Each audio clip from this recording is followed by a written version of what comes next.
Good morning, everyone. Welcome to Accuracy in America, brought to you by Accuracy in Academia. I'm your host, Don Irvine, joined by my co-host, Brian McNichol, and I'm trying to freak Brian out here with this with the shades.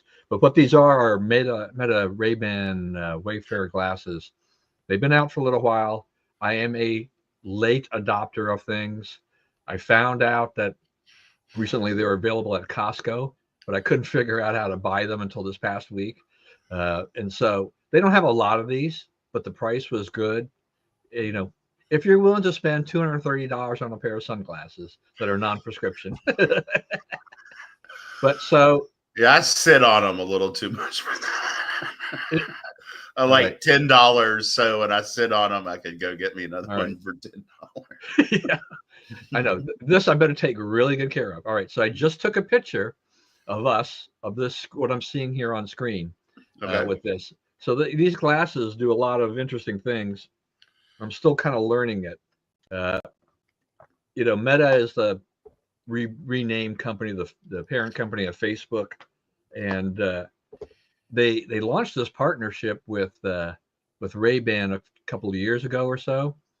And I get a little skeptical after the whole Google Glass thing, which I thought was interesting, but kind of a fiasco with privacy concerns and all kinds of stuff that was going on. Though I had been at a Google event in DC and had gotten to wear the Google Glass. We had a friend of ours and a guy in our central committee. He's a big techie, and he wore those Google glasses everywhere. And you're kind of like, so how much of this is he capturing? the glass, in order to basically allay some of the privacy concerns, is that there's a little light that goes on if you're recording or doing something. There's a tiny little light that will alert other people that something you're recording or whatever. What I want to test it on is next time I get a chance to say drive with my wife where she's driving me, is maybe just take some pictures or take some video as a passenger if I see something interesting, uh, and just kind of Oh, see so you how that can goes. video. Yeah, you can video, you can do this. I forgot. It's paired to my phone, and I was listening to a podcast, and I put these things on just before we started the show, and the podcast shifted right into the Ray-Bans and played. So there's Oh, okay. speakers also built in to this thing. Uh, they've been so successful that they just announced a deal with Oakley, which is even more expensive. Mm-hmm. So I basically bought kind of the cheap version, but you and I have been around long enough, and probably Bob out there too, and others, where Ray Bans were something that we remember when we were much younger. Yeah. They were kind of the cool glasses or whatever, and they didn't really change style. They added a bunch of stuff, whatever. But here's Meta, maybe in a sense, kind of reviving the brand or giving the brand just another life with with this technology. Um, but the woman at the counter at Costco, she said, just remember you can't adjust these glasses. So it's kind of a one size fits all. You can get prescription lenses and spend even more money. You can get transition lenses. I don't know why I'm becoming such a salesman for Facebook at this time for Meta, but anyway, it's just kind of an interesting technology, something that has succeeded to the point that other technology companies, they're looking for a way to try to emulate this, because Snap did a thing years ago that was, had a very faddish effect and then fell off. So, but this one looks like it has some staying power. So, uh, Costco. One of the reasons I shop at Costco, besides the fact it's convenient, is that I know that their markup is no more than 15% on any item.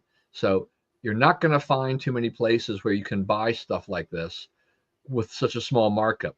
Will I be able to ever get this? Would I have been able to get this on sale even on Black Friday at this price? Probably going to be pretty tough. It might be close, but it probably won't be quite as cheap. So anyway, I'm playing around with it. If anybody out there has ever used these things, we'll see. I think the photo is probably on my phone, I guess. There's more stuff out here than I probably want to learn. Yeah, whatever I just took, Yeah, it's on my phone. So then I could transfer it theoretically to Facebook or whatever. So anyway, enough of that. Uh, when I told my wife I had bought these, she just kind of looked at me like, "What?" I'm like, "Hey, look, it's part of my early birthday thing, right?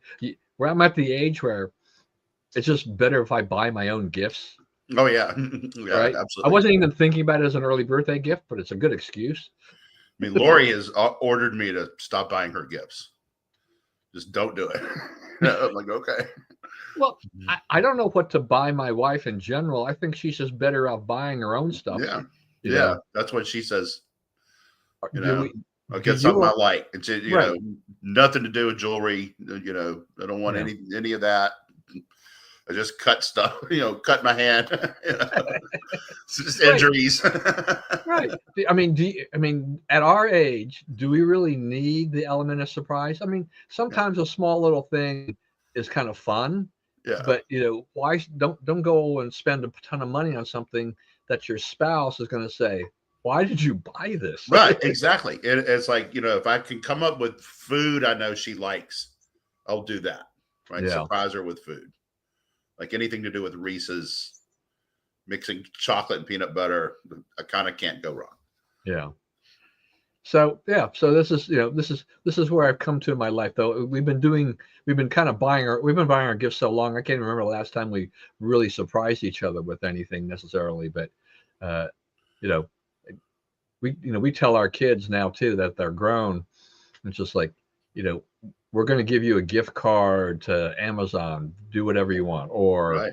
you know, my son's he's got one of our credit cards, and then we say, here's what you can spend X amount of dollars and buy whatever, and this way we just avoid getting them something that's not useful for them and their Right. lifestyle.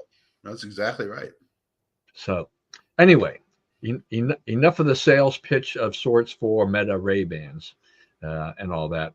All right, so we have I was going to say the weather's been pretty good, but okay, so I've been talking all summer long about the rain. We've been talking about that, and I've got a lawn, and it was growing like crazy. We had to cut the grass every 2 weeks or less.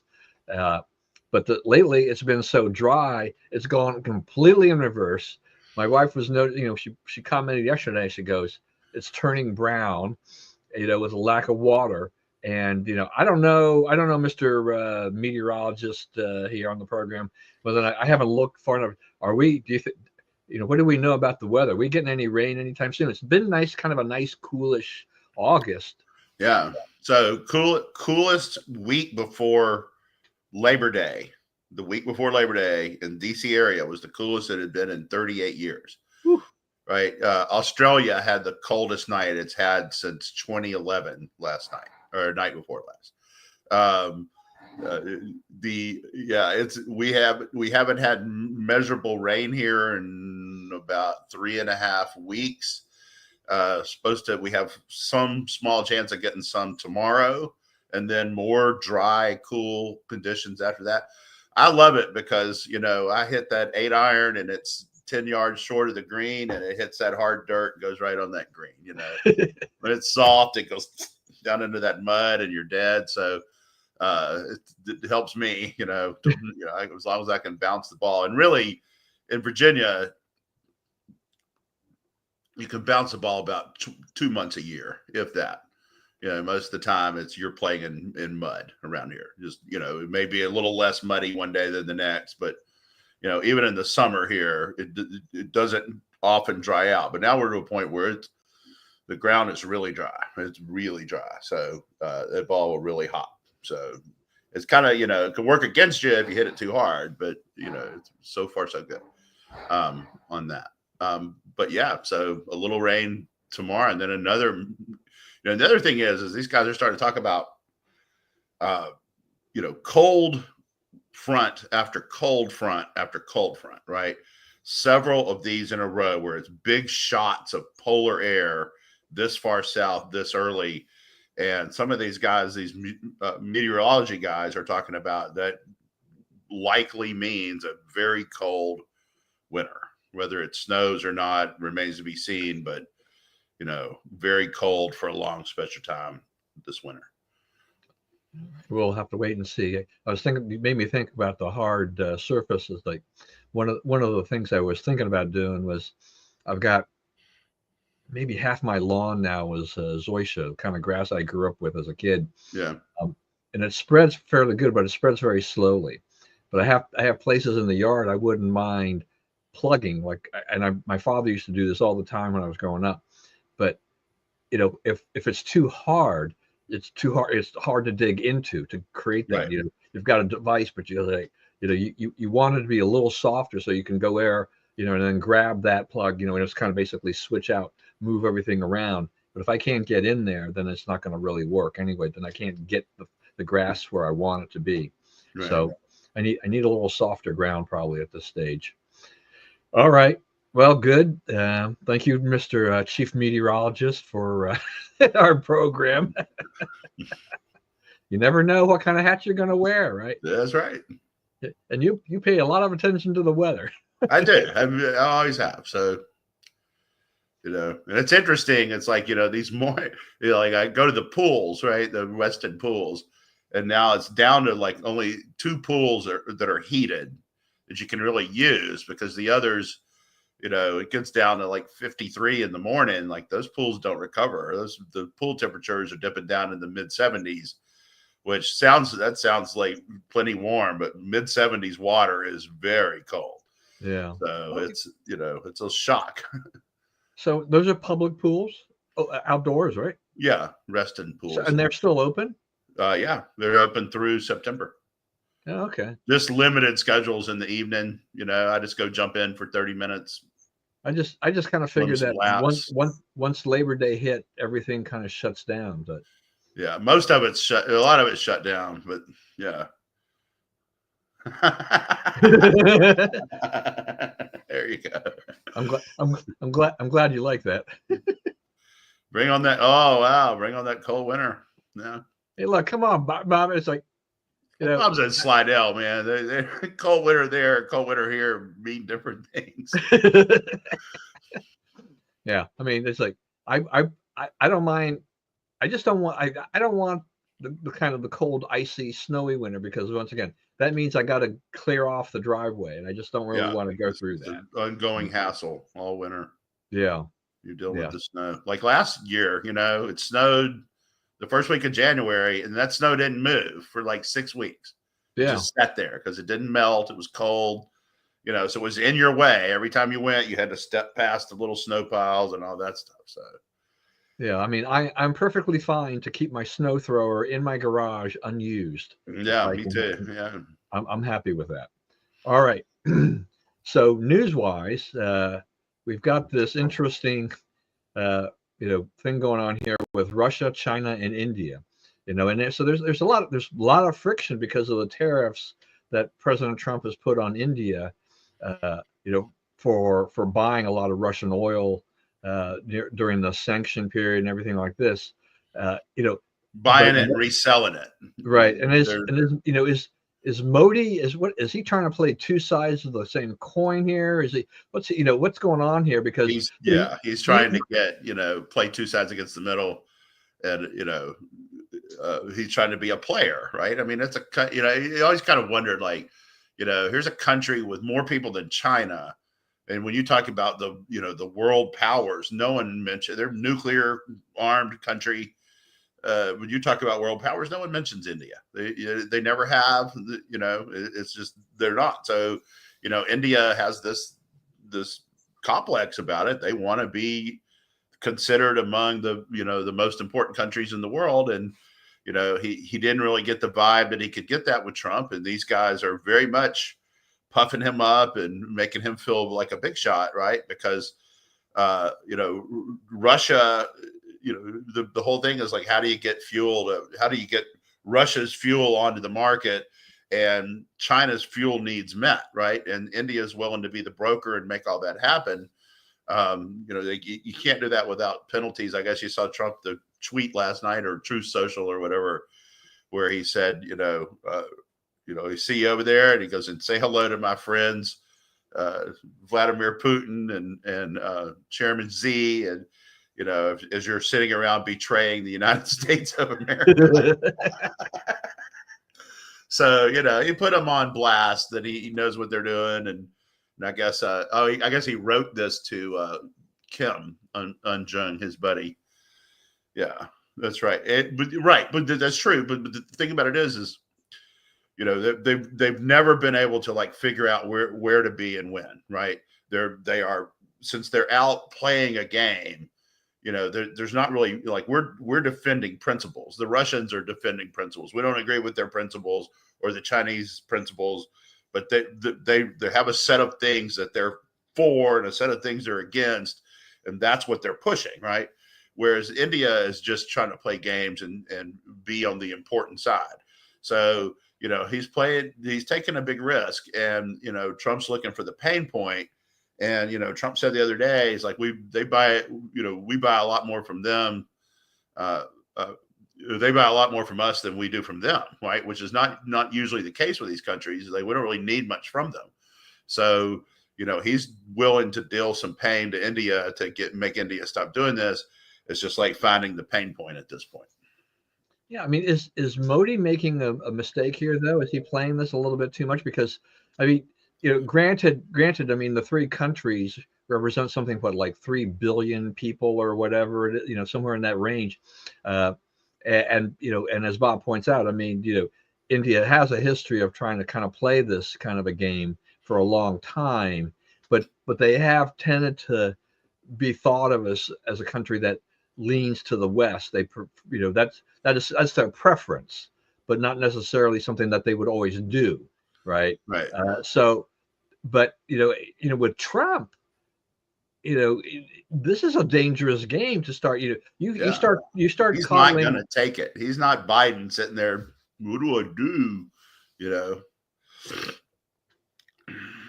That's right. Yeah. That was. Yeah. So I mean, this.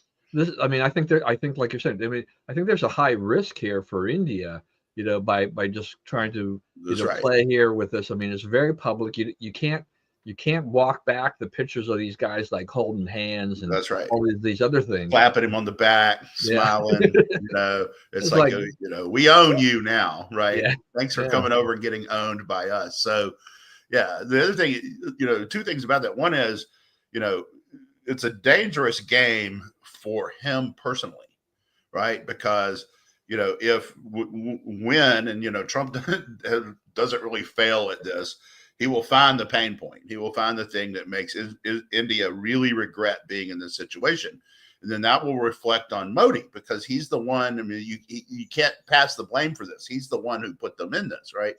The other thing is, who's not in those pictures, right? No one from Europe whatsoever, right? No one from the West whatsoever. Right. It's 3 countries that sometimes, you know, or in case of India, sometimes align with the West. But, you know, the West is united on the other side. And that's what has not happened in a long time. So if they want to go at us, I mean, you know, we're the ones with all the money. We're the ones with all the economic, social, cultural power. We have much more energy than they do, access to much more energy than they do. If they want to play this game, they can play it, but they will lose. Yeah, I haven't looked to see, but I mean, I mean, with India's got obviously a very large population, and there are a lot of people who are very poor, very destitute.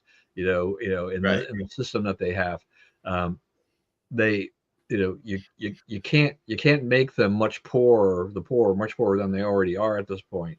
But it's kind of like the people at the top may benefit from some of this, but as a whole, I begin to kind of question whether or not the Indian population, finds this to be is this going to be to their benefit, or in India's politics can be rather volatile. Yeah, that's what I'm saying. Yeah, I mean, there's some sign given to the Indian people that this ain't working. He's in immediate and severe trouble. Right, so. and he could be at risk. I mean, look. India doesn't seem to have any problem assassinating their political officials. So, no one say it, but yeah, you could end up at the bottom of a, of a river. Like, Yeah, yeah. So there could be a lot of other things going on here. So we'll have to continue to watch this situation as it goes forth. But I don't know. Maybe Modi's hoping that that Trump backs off, but Trump is not one. He's not playing that kind of game generally. Trump holds fourth, and I don't know if Modi understands that. Trump has gotten a lot of these countries to kind of fall in line, and Modi seems to be somewhat tone deaf. There, well, we're going to take the oil, we're going to resell the oil, we're going to do all this stuff, and see how far we can get along with that, and before something else hurts us. I don't know. What's really in his brain, but it just seems that he's playing a high wire act at this point. Yeah, I think so too. I think it's very dangerous and can't last long. Right.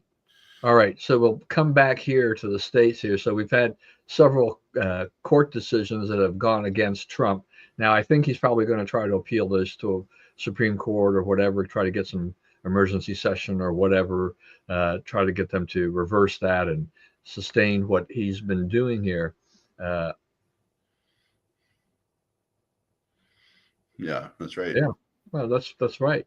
Yeah, kind of goes on with what I'm saying. So whether it be he had the National Guard decision in L.A., though the judge said that the Guard could stay there, giving time so the Trump administration can appeal that. They've got the deportation. I think they turned around a plane full of children and brought them back and then the they kept them taken off. This is the people. Yeah. Okay, so go ahead and finish, and then we'll go. Yeah, and then the world tariffs under IPA. So, all right, go ahead. So the first one was California, the Posse Comitatus. I think they know that Trump is around, got himself around Posse Comitatus. I think the court actually knows that itself because of the way they ruled and the way it's set up for the Supremes to knock it down, which I think they will. I don't understand why these people are complaining. Like these guys, what they do works, and you do get your city back running and so forth. I mean, he saved Los Angeles from what could have been a cataclysm, right? Houses burning, government, the reservoirs dry, government utterly unable to respond. They came in and kept the peace and got them through a really tough period. The second one was the deportations. So these kids that this is about, their parents are in Guatemala. Their parents are waiting on them. A judge, they're trying to get the kids to Guatemala back to their parents, and a judge is stopping that. That's what's going on there. The judges have no role in immigration. Had some guy trying to tell me on the internet the other day that Congress runs trade policy. No, it doesn't. The president runs trade policy. The president runs immigration policy, and they'll lose. They'll lose on that. The tariffs that he did under IEPA, which is not all of them. It's in fact, I don't even know that it's most of them anymore. They're saying it's a temporary authority and his temporary time has run out and so forth. Trump's people say he has a legal basis to do it and they will prevail in court. I don't know. I'm not expert on that, so I can't tell you for sure, but why would they do that? I mean, it's working. You're getting billions and billions of dollars into the treasury. The cost of one of the things that's going down is the cost of shipping, right? So that's eating a lot of what got added to the price in theory by the tariffs. So cost of shipping is down 60%. Tariffs are 10%. That's you've wiped it out. You've more than wiped it out, right? These aren't the only expenses, and they're proportional to each other in different ways depending on what you're shipping and so forth.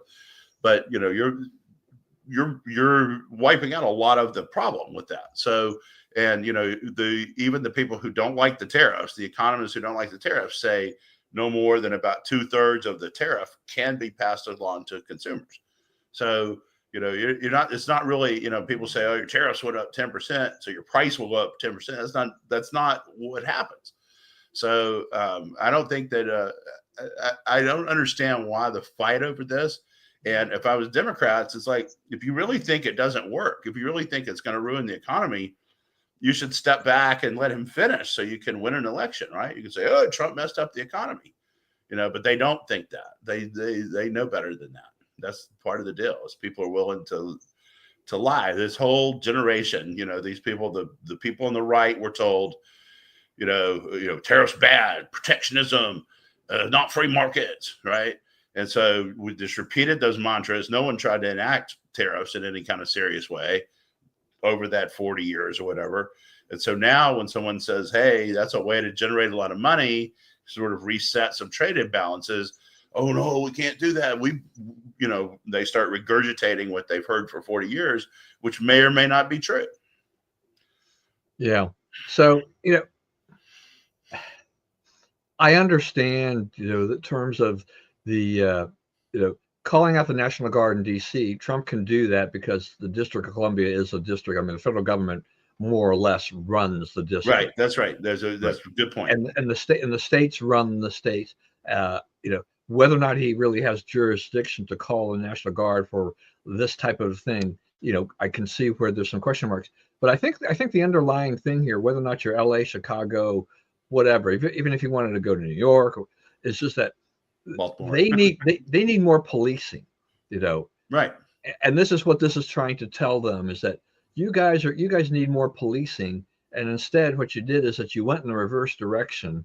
You let all the liberals took over and thought, okay, we're going through the whole defund the police nonsense and everything like this, and then you basically opened up your cities to become even more crime ridden than they were before. The police were stretched before to fund the police. They're really, they're at breaking points in a lot of places because of that.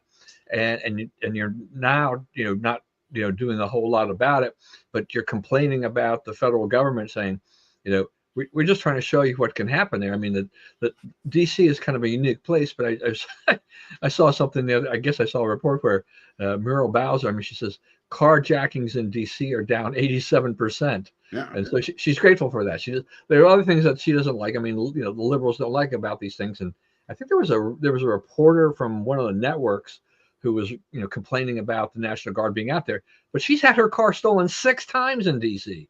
It's like, you should be thankful that there's something going on here.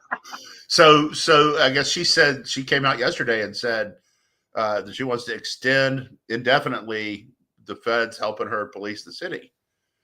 Well,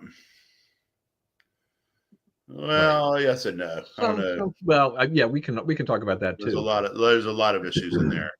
Also, the voter registration numbers, it's basically the Republicans have netted about 4.5 million voters since the election are now registered Republicans. So, they're about to pass in North Carolina. I don't think since Reconstruction, North Carolina has been a majority Republican state.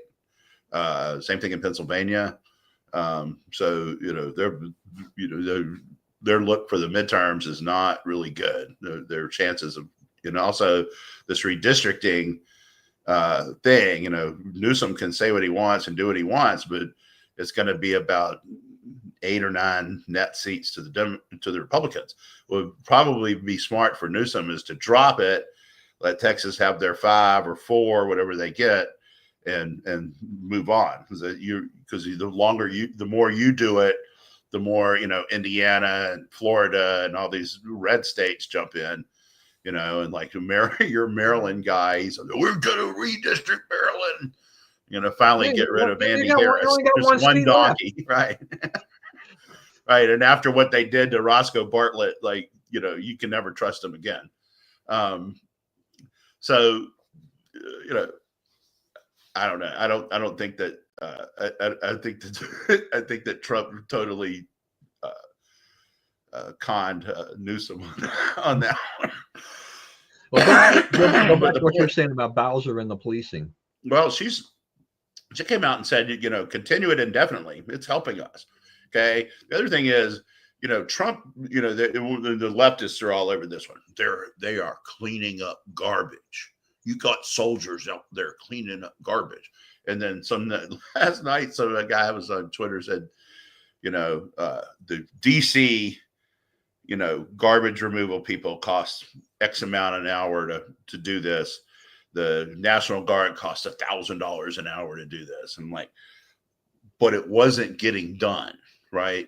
Like the whole thing around Union Station. Union Station was, when I first started, like when I first went to work at Heritage in like 2001, early 2001, there was a lot of restaurants in there, and there were stores, fashion stores. It was like a pretty thriving little operation in there. And then, it just started to shrink, shrink. And now there's very little open over there. And most of it's like fast food garbage. And, all the area around it is trash and junkies and, human excrement and so forth. And the Army, the National Guard has gone in and cleaned that up, right? It's now back to being serviceable. They've moved all those people off to wherever it is they move them, and Union Station is thriving again. And you can start back opening businesses and so forth there.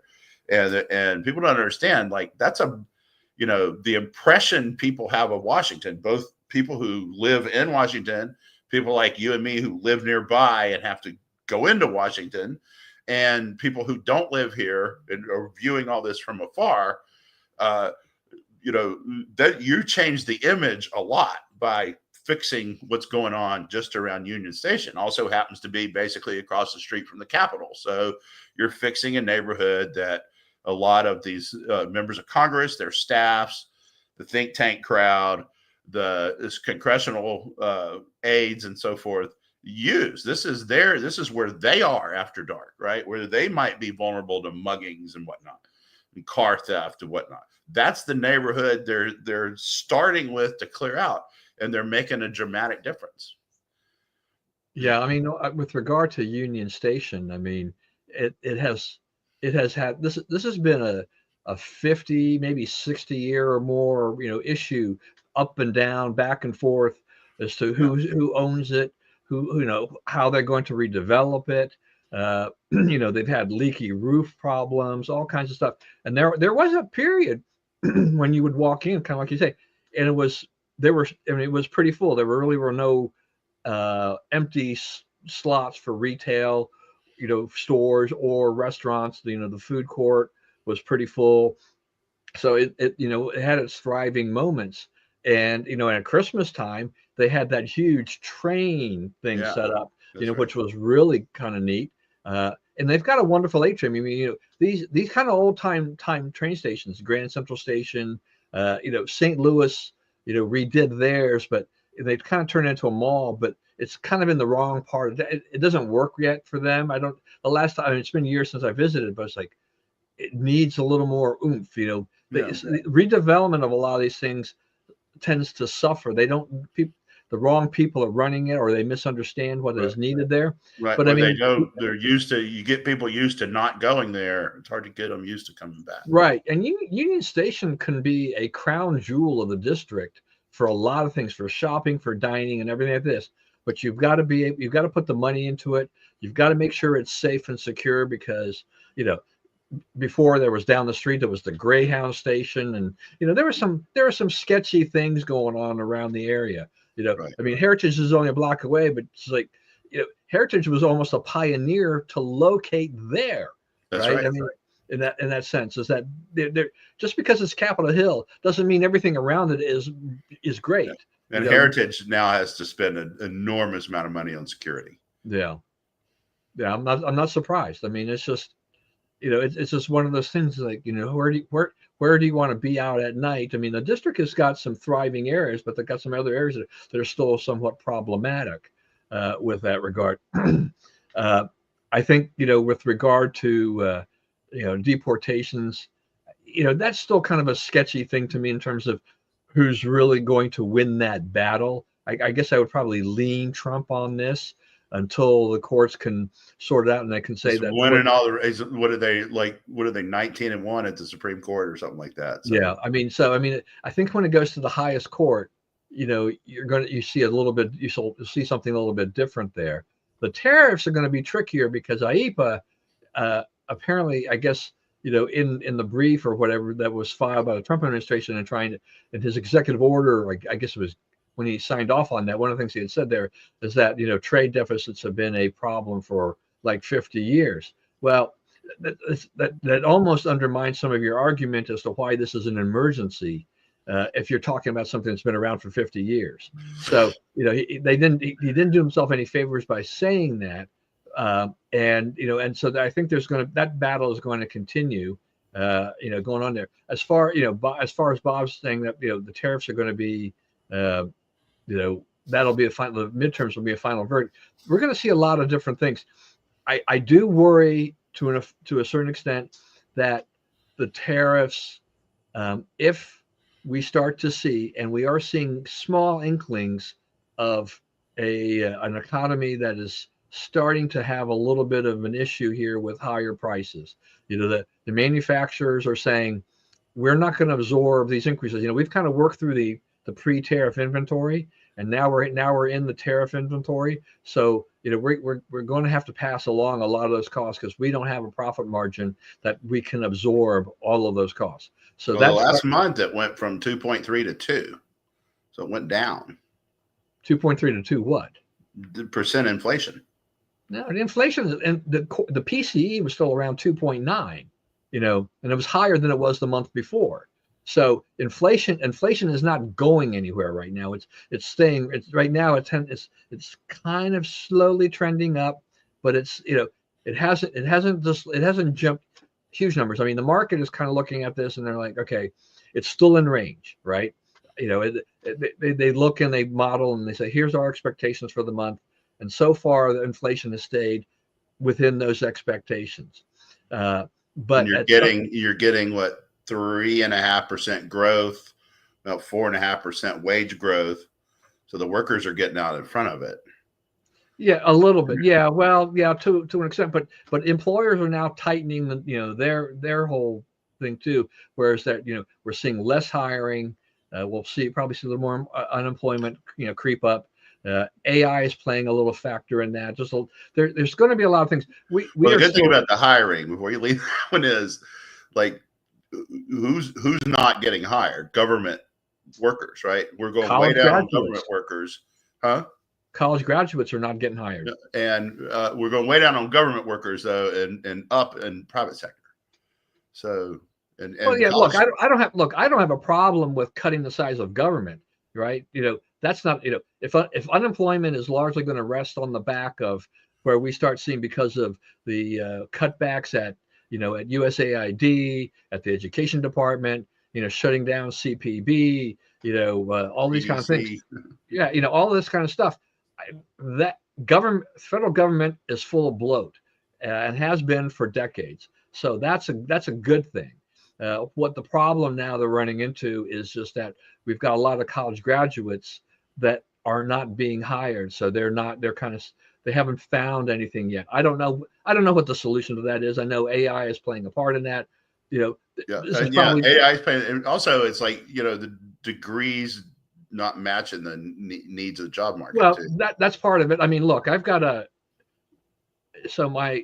our daughter-in-law, Spencer's widow, her brother, I think he's been out of college graduated college 2 years ago. Anyway, computer science guy should have had a pass somewhere. He doesn't have a job yet. Now, I think there may be some other forces at play in here, but I was thinking the other day that his skill set may no longer apply in today's world. That what he may need to do, and others like that who thought that computer science and those types of things in that area were going to be a guaranteed ticket to a high 5-figure, low 6-figure salary, may need to go back and look at getting training in AI prompt engineering and things like that, because their jobs in the AI part of the world, that's what companies are looking for. They're looking for people who know how to use and make AI work better for them, and not as much as the IT computer stuff like they used to. So we're seeing a development. We're seeing the ongoing development changes in the world like we have for decades and decades as things just change, right? You know, we used to be a very industrial nation, and you know, now we have all a big service economy, all of these kinds of things. So things will change for whatever reason. I mean, I've got a a nephew who works for Tesla, and he's been there for 6 or 7 months, and so he wants to move on to something a little bit bigger and better, something more challenging. But that's not necessarily going to be easy. You know, he's getting some experience, but I don't know if that's enough to get him a job in another field yet. And, unless he also adds something else to his resume that says you almost have to put AI in your resume, I think, as a young person to get even the AI agents that are looking at your resume to sort it out from everything else out there, right? So it's just kind of crazy. But there's no doubt that I think tariffs have an effect on the economy, or will. To what degree, I'm still not sure yet, because I think we're still kind of going through that as we're seeing price increases. Home Depot and Walmart saying, we're going to let prices rise. I don't know to what extent that is. I think you pointed out earlier, it's like just because a tariff is 10% does not mean the price to us is 10%. There are so many factors that go along the way there. People will absorb some of that and maybe pass 3/4 of that on, or half of that on, or whatever. Right. But they've kind of hit their limit with that. So we don't really know exactly where that will land us finally. So yes, to Bob's point, tariffs could possibly have an impact on the 2026 election. But also to your point about the registration is that, under normal circumstances, I would have thought Republicans are going to have some problems in the midterms. But the Democrats are even in worse shape. They still can't get out of the muck, right? They are still in disarray. They have, here we are, coming up on, 13 months away from the midterms, give or take. And they still don't have a message except, we're not Trump, or whatever, or we hate Trump. We hate right? Trump. That's their message. So that's not a message. I mean, that message only sells to a certain part of their base at this point. Which is going to vote for him anyway. So which is right. You're not adding there, right? And like I say that, the voting registration numbers are still moving away from Democrats. Right. It's still being. And so those things are going to work against the Democrats no matter what. So I'm not sure that the Republicans wind up with an extremely large majority after 2026. But under the tradition of where the party in power tends to lose seats most years, I'm not sure that that's going to happen this time. Yeah, around. I don't see it happen as the way the math is right now. I don't see it happening. Especially if the election was held today, I think we gain seats, right? Yeah, we would gain seats. And it could get worse if they try to redistrict. If California approves the redistricting, then you're going to see all these other states do it, and you're going to end up, they're going to end up down 8 seats from where they are now, which gives you a workable, not solid, but workable majority. Yeah. Well, if California voters reject, Newsom's attempt here to do this, that's not out of the realm of possibility, right? There's a good, strong, well-funded campaign of people saying, hey, you wanted this fair, independent commission, and now, you want to show Trump something, so screw the fair, independent commission. So, and it may that, if they're really goo-goos, they're really good government types, then, that argument could be strong. And I think too that even if you're not crazy, and I'm not crazy about Texas redistricting in the middle of the decade, kind of a thing like that, that the Democrats, I think, are being shown for the petty people they are, and it's nothing but a charade. I mean, Eric Holder and his redistricting whole thing, that's just a bunch of leftist nonsense. They're being exposed for who they are at this point in time, and I do think that voters are smart enough to understand that it's like, look, as you just said, you wanted an independent redistrict commission. We gave you an independent. Now you're saying you want to now gerrymander even more and squeeze more juice out of something where you can barely do that anymore. I mean, you've got a 43-9 majority. How much more can you switch this? Right. And how much can you switch it without, something like 17 counties in California went from blue to red in this last election. And so how much switching can you do before you start weakening some of those 43? Yeah. In the solid red states, they have more margin. They can do that, and create more Republican seats without affecting a lot of the other districts too much. Then comes the race card. If people say, "Oh, but you got to do this, you got to do that," but Well, see, that's under that. The Supreme Court is going to rule in a case. I guess a month from now, when they reopen in October, pretty soon after they reopen, that challenges the racial set aside. It's a case actually out of Louisiana where Shreveport is far northwest. They're up at the top of the boot, right? There's a district that includes parts of Shreveport and like strips diagonally down the state to include parts of North Baton Rouge so that you can create a majority black district there. And they sued and said, if we don't have to do that anymore, why do we have to have this district, right? We should have, they're supposed to be contiguous.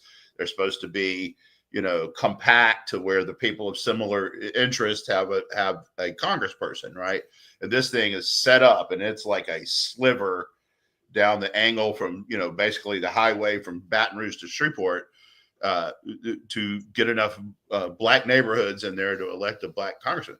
So if that doesn't happen, if the court rules, throws out Louisiana's map, then, there's a lot of states that have these required, got to set up one district for black people districts that they're going to be in trouble. I mean, that's a lot. That's a big threat to the Democrats.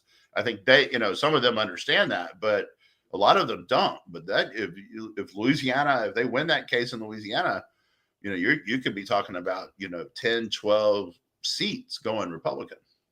Yeah, look, I mean, I hate the idea of having these racial set-asides for districts. The whole idea that you have to have you're carving out districts for blacks or Latinos or whatever. It's like, look, you put up the best candidate you can in your district, and then you go out and you get the vote and you get people to vote for you. If you're a Latino candidate, and you want to get elected to Congress, go do the legwork, go do the groundwork. Don't come in, don't say, I need to have this district like 60% Latino voters already packed in here, 70, so that I can assure myself that I will have a job in Congress. No, that's the back end lazy way of doing it. Go out there and do the work, get the vote, earn the voters' respect, earn their vote, and then get elected to Congress. And if you rise from there, that's great. But when you're basically just giving people of all these races a seat at the table like that, that's actually doing them a disservice. Yeah, because you're getting leadership. It's like Philadelphia, right? They don't have to care about crime or filth or anything in Philadelphia because the Democrats are okay with it, and Democrats can't lose an election. So you don't get better service out of having Democrats guaranteed those seats, right? And then probably Republicans too. You get better service out of the government, having to respond to the people because of political pressure. I mean, that's how we make progress. I mean, because it can get to be kind of a ridiculous kind of a thing. I mean, and, we have a black seat, have a Latino seat. So then, I mean, what is to stop things? Because we've already seen this in terms of, voter registration materials, which is like in California, it gets translated into a bunch of different languages. What is to say that you can't have a Vietnamese district or a Korean district or a Chinese district? It's like, this is ridiculous. I mean, where does the buck stop? Yeah, where's that in the Constitution that each race gets congressional legislation? Yeah, exactly. Has a right to it, a court endowed right to it, right? Yeah. I remember Sandra Day O'Connor saying that we should not need all this in 25 years. She said that a lot more than 25 years ago. Yeah. No, it's just ridiculous how this is all developed. Yeah. I do want to throw. Bob had commented, but I was pontificating here, so his 2 cents about unionization. Yeah, libations. Right. I remember what kind of libations would they have been? Yep.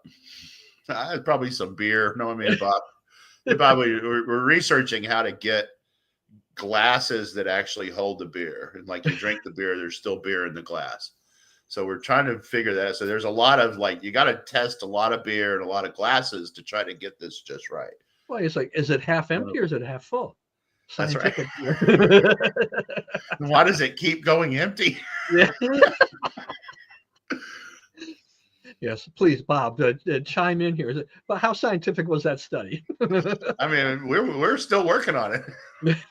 Well, here, the other thing too, though, is that I think even to Bob's point, it's just that, what made me think when I saw this comment was just that you get a lot of tourists in DC. They go to Capitol Hill because they want to see Congress and the Senate and the Supreme Court and all those kinds of things that are up there, right?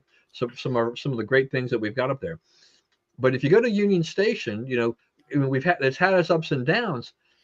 What are we telling the tourists? In terms of this is how representative this is of DC. It's just it needs. Now the other thing is, though, the points you raised earlier, though, it kind of comes back to is, DC is different legally than Chicago or right. LA. Trump has authority in DC that he does not necessarily have there. So you do need to you got to take that into account. Yeah. All right. We'll move on here. I saw an interesting article in the journal yesterday and was talking about mine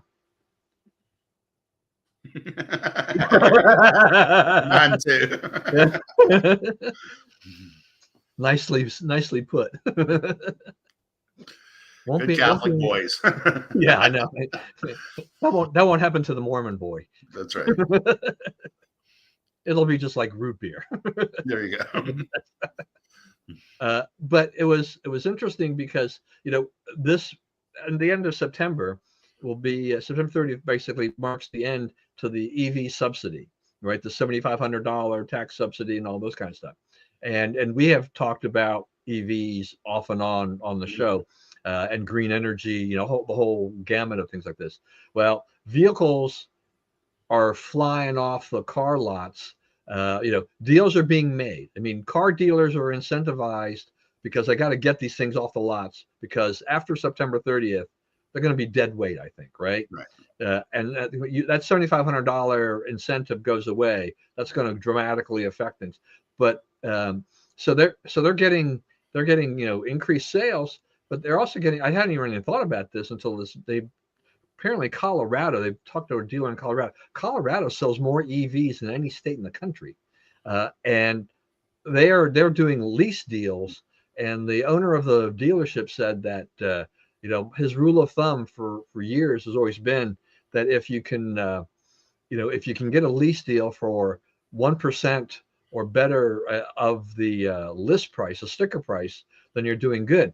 And he says it's crazy because apparently the lease deals that are being offered are going below that. So that I didn't even know what this car was. It was a Kia Niro, and depending upon, I don't exactly know the terms, but the monthly payment was something like $40 a month. Now lease deals you got to remember what's kind of looked at is that you're paying a monthly plus taxes, insurance or whatever. But you're also having to put usually a down payment, like right, something due at signing, and then the rest you just do over 36 months or whatever. But my eyes just kind of lit up. I'm like, well, that's really interesting. I mean, I would, if I could find, I don't know, I just toyed with the idea. It just briefly, I was like, I wonder how much it would cost if I went to a dealer and tried to find an EV, and get it on a lease or whatever. How much would that really cost me? What's the cost of ownership for that? We don't drive a lot, so I'm not sure that's really efficient to do that. But EVs have this, there's something interesting about them, and we see more and more of them. But this may be the, kind of the last big push on EVs and their sales will be this month. And then after this, I don't know, we've seen, we've already seen the car manufacturers pull back their manufacturing of EVs, and they all went into the EV thing, and a lot of them lost a lot of money. They started to pull back. They're now trying to get rid of these cars, and I'm not sure what the future without that subsidy of EVs is in the U.S., at least in the short term. Right. I think what happens is you chase out pretty much everybody but Elon, right? Like the Ford, Chevy, they're not going to want any more to do with this. But he's set up to make these cars, and there is an audience for them. There are people who like them, and there's he has a network of charging stations set up now. It's not complete, not full, but workable. So I think that you see him retrench. He's probably already figured out how to do that. And I see everyone who can get out of it, get out of it. Yeah, and I think look, Elon is he is just some guy who's always on the move. I mean, the car business is part out there, but he's already kind of moved on from the Teslas, because he's into robotics. He really thinks his Optimus robots will have a big effect. He is trying to get his autonomous kind of taxi, robo taxi thing going. He's years behind what Google Waymo have done with theirs, but even that is a slow rollout. For that, they could be caught real easily.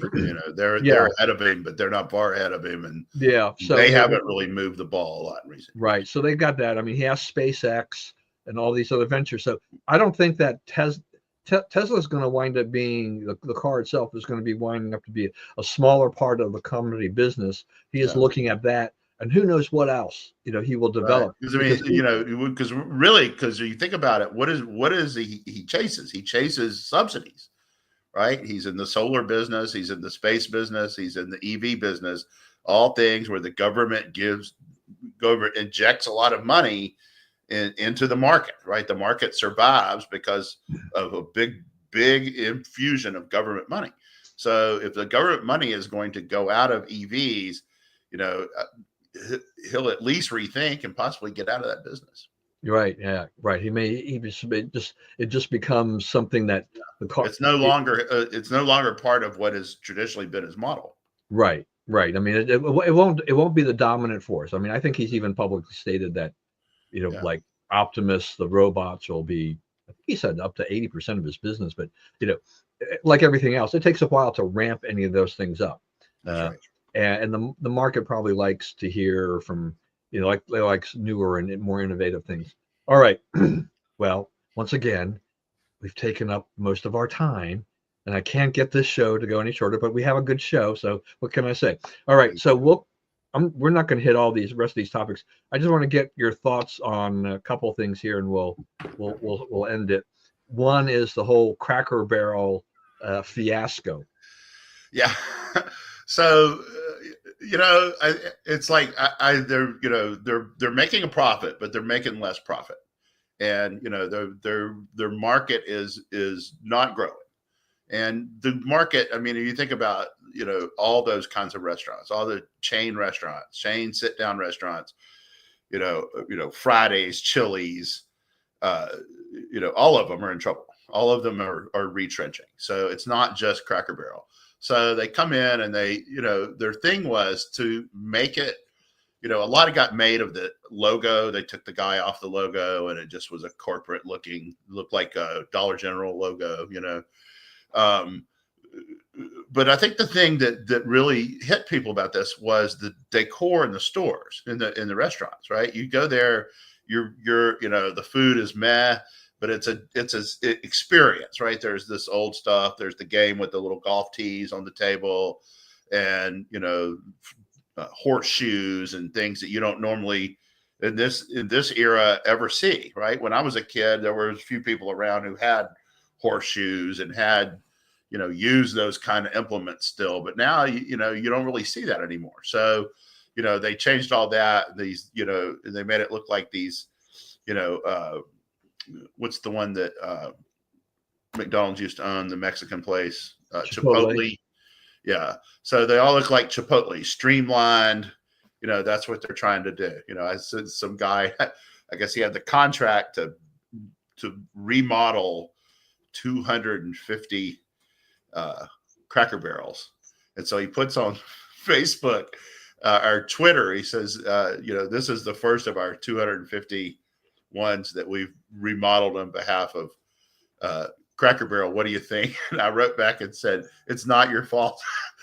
And the guy writes back goes, thank you for recognizing that.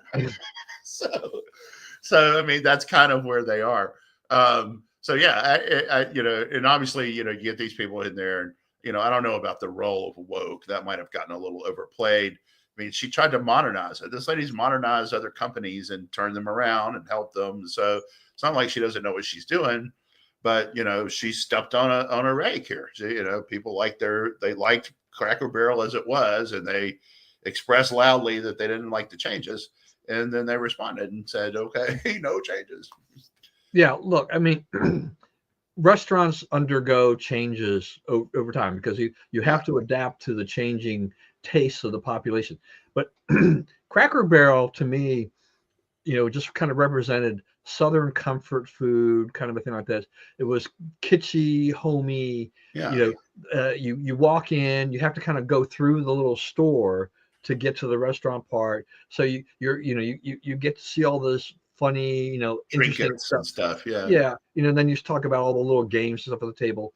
The food wasn't outstanding, but it was fine. It was an experience, as you said. Right. And what they've done here was just that, they were trying to redo the menu, redo the store part of it. And then I think the logo was just the last straw. It wasn't necessarily that they were going woke per se. I mean, they just kind of made it a flat logo. I mean, but it's just, that was it. The diehard Cracker Barrel fans, I just were probably just that's it. It's like you've tried to change this store, this restaurant that we love. That's it. We can't. Why do you have booze on the menu? One thing, to get booze on your menu is a terribly bureaucratic thing to have to do, right? Most of these people, they hire lawyers to straighten it all out. So, why would you go to all that trouble? I mean, no one goes to Cracker Barrel to drink, right? That's it. You go there, you're looking for breakfast, or you're looking for something, chicken fried steak or whatever, a Coke, right? You're not looking for that. And so I think they kind of misread their audience on some of this stuff. Yeah. Certainly on the logo and all that. All right. One more thing, which is what you had mentioned, you added, which was the passing of George Raveling. So I wanted you to go ahead and give a comment here. Yeah. So George Raveling coached at Washington State, Iowa, and USC. And all three places, the first season he was there, he had a losing record. And then after that, there were winners for the entire time he was there. So he was a very good basketball coach, a black coach at white schools at a time when that was not all that prominent. That is not prevalent as it is now. And a guy who the last time I saw him, he was going around with John Calipari, and they were hitting clinics and stuff. And John Calipari gave his speech, and then Raveling got up, and what he talks about is empowerment. Is like get your kids to use basketball to get to higher places in life, right? Most of them aren't going to play in the NBA, so use it to improve your career prospects. Your adult life can be forwarded, advanced, improved by if basketball is handled correctly. He was his later years after he got out of coaching, he worked for Nike, and he introduced Sonny Vaccaro, who's the all-time basketball shoe guy, to Michael Jordan, and that's how you got Air Jordans. That all started with Jordan. Jordan himself said, "No George Raveling, no Air Jordans." So a good man, a good guy, a good dude. Mark Knoller. I wanted to say something about him too. So I knew Mark a little bit, and people don't understand like what an institution he is in Washington, because he was there every day. He did not take days off. Christmas, New Year's, Thanksgiving. He didn't really have a family, so that's where he was at the White House. He was out working, chronicling the White House. He's the one who had the most reliable records on how many days of vacation they took and all that kind of stuff, because he was there studying it, right? And, the world turns on people like that who take a subject, in this case, it's the White House, right? It's the president, and they're willing to follow that more intensely than anyone else and tell us what they're seeing on the inside. And that was Mark Knoller, the guy who literally worked all the time. Do I recommend that to everybody? No, but for him, it was right. Like that's the way he lived his life, and he's a good man. Yep, agreed. Yeah, he was quite the institutional knowledge that he had there for many, many, many years. All right, everyone. Thanks for joining us today. Hope you enjoyed it. I thought it was a pretty lively show. Remember, please, as always, to stay safe and stay well. Remember, we live in the greatest country in the world. Do not let anyone tell you otherwise. And as always, God bless America. And we will see you again next week.